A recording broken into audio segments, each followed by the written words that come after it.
Hello, my name is Sharon Cruz, and I'm going to be talking about stony coral tissue loss disease. So, here's what we know. It is still considered a new disease, first found in the Florida Keys in 2014, and has been spreading pretty aggressively ever since. It was first cited in Roatan in November 2019, and unfortunately, the cause is still unknown, but we do know that it's affecting over 30 plus species in the Caribbean today.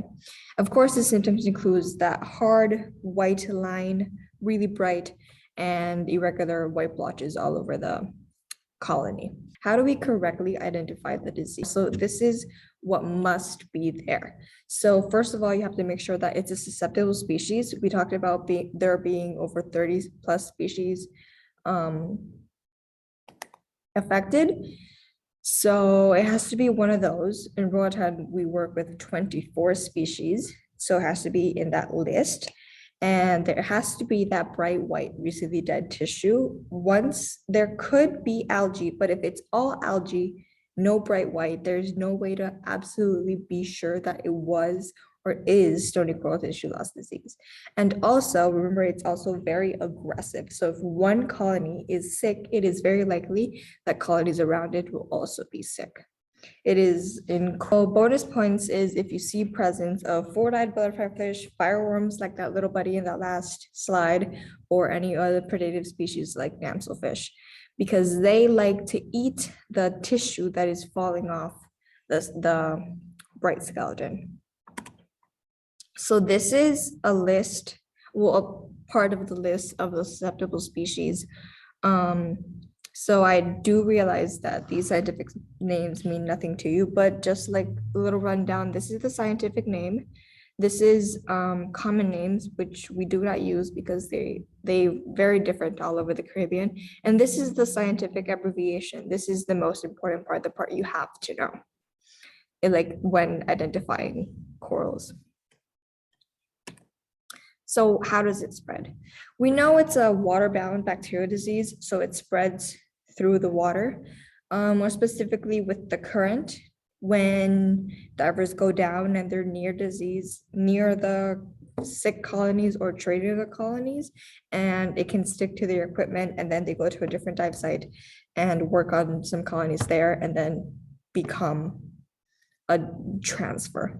And water exchanges in cargo ships, this is the theory that is most popular on how the disease spreads so fast, especially in the Dominican Republic and in Roatan, because of the water exchanges when cargo ships would dock there, coming from Florida, since that is one of the most popular ports for exportations.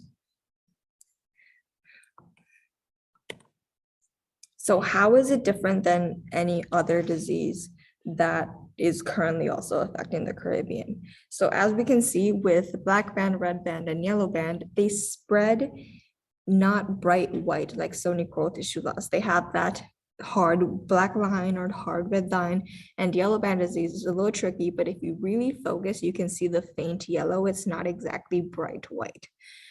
And bleaching is completely different. Bleaching is not bacteria. Bleaching is stress reactive disease. There really is no cure, but antibiotics are making a difference about 60% of the time. So this was common procedure at least twice a month per dive site.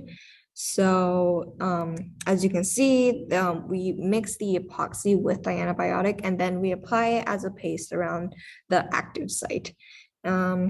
So that's what it looks like when it's been applied. So how can you help? Getting involved, follow the social media accounts of restorative organizations. You could follow the official marine park on Instagram and Facebook. You can also visit the official marine park website or the Agra website and donate if that's something you'd like to do. They also have eco stores, so you can buy like merch, cool stickers, tumblers, t-shirts, mugs, all that kind of fun stuff, like souvenir type stuff. Thank you.